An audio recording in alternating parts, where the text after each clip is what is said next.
જય માતાજી। આજે આપ બધાને એક વિનંતી કરવા આવ્યા છીએ કે ગુજરાતની અંદર કેટલાય સમાજો વસે છે અને તમામ સમાજો પોતાનું એક આસ્થાનું કેન્દ્ર બનાવ્યું છે। એ આસ્થાનું કેન્દ્ર એવું કે જે પણ સમાજોએ એક આસ્થાનું કેન્દ્ર બનાવ્યું હોય એના નેજા હેઠળ ભેગા થઈ પોતાના સમાજના હકો માટે, પોતાના રાજકીય નિર્ણય માટે કોઈ અનિચ્છનીય ઘટના બની હોય તો એના હક માટે જ્યારે લડવાની વાત આવે ત્યારે એ સમાજ એ આસ્થાના કેન્દ્ર હેઠળ ભેગા થઈને નિર્ણય લઈ શકે છે। ત્યારે હું ક્ષત્રિય ઠાકોર સમાજના યુવાન મિત્રો, વડીલો, ભાઈઓ બહેનોને કહેવા માંગુ છું કે ગુજરાતની અંદર આવડો મોટો ઠાકોર સમાજ છે જે 36 જાતની શાખો ધરાવે છે। તો હું ઠાકોર સમાજના યુવાન મિત્રો, વડીલો, ભાઈઓ બહેનોને પૂછવા માંગુ છું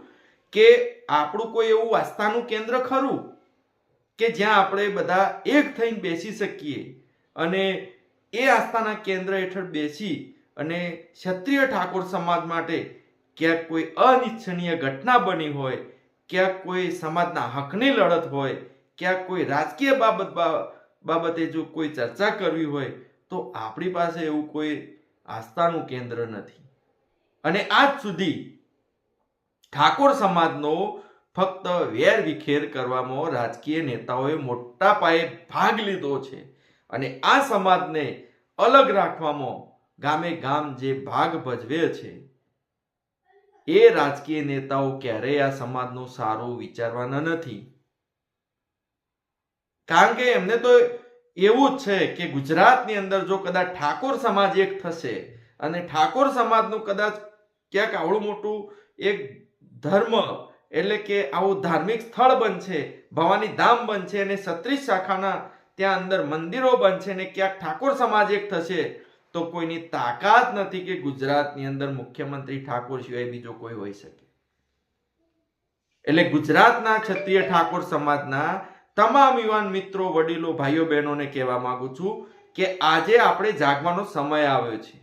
આપણે આસ્થાનું કેન્દ્ર બનાવવું પડશે અને એ આસ્થાના કેન્દ્રનું નામ છે ભવાની ધામ અને એ ભવાની ધામનો અમે સપનું લઈને નીકળ્યા છીએ અને એક સંકલ્પ કર્યો છે કે ગુજરાતની અંદર તમામ જ્યાં વસે છે ત્યાં ઠાકોર સમાજને એક વિનંતી કરવા પણ નીકળ્યા છીએ કે આજે ભેગા થાઓ અને આપણે ગુજરાતની અંદર ભવાની ધામનું એક સપનું લઈને નીકળ્યા છીએ। સપનું પૂરું કરવાનું છે તો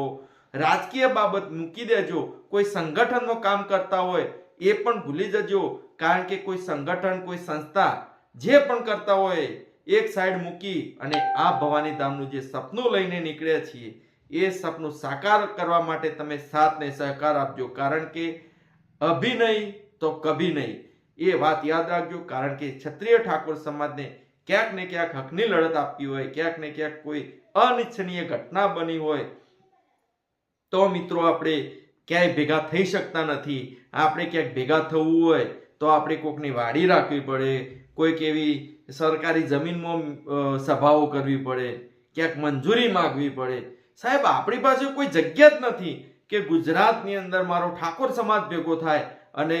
એક જ અવાજ સાથે આપણે નિર્ણય લઈ શકીએ। એ પછી ઠાકોર સમાજના તમામ હકોની વાત હોય, ઠાકોર સમાજની રાજકીય બાબત હોય કે ઠાકોર સમાજની કોઈ અનિચ્છનીય કોઈ ઘટના બની હોય ત્યારે લડત આપી શકીએ। મિત્રો, એટલે હું વિનંતી કરું છું કે આ વિડીયો વધુમાં વધુ શેર કરજો અને આમ ક્ષત્રિય ઠાકોર સમાજના જે ભવાની ધામનું સંકલ્પ લઈને નીકળ્યા છીએ એ સંકલ્પમાં સાથ ને સહકાર આપજો। જરૂરથી આપણું સપનું પૂરું થશે। જય હિન્દ,